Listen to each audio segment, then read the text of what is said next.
रोज मैं देखे बर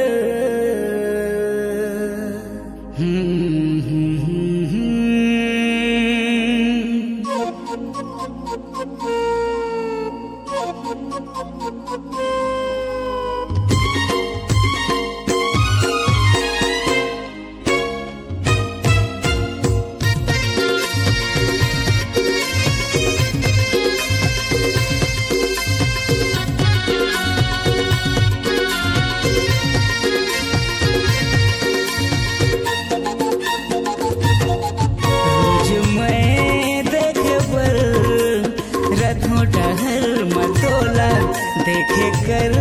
एको घुन कभू कहूँ तो मोला रोज मैं देखे बर रथों टहल मतोला देखे कर एको घुन कभू कहूँ तो मोला जीव जर जाते मोर खोहार हो जाते चोला रोज मैं देखे बर मतोला देखे कर एको घुन कभू कहूँ तो मोला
देखे कर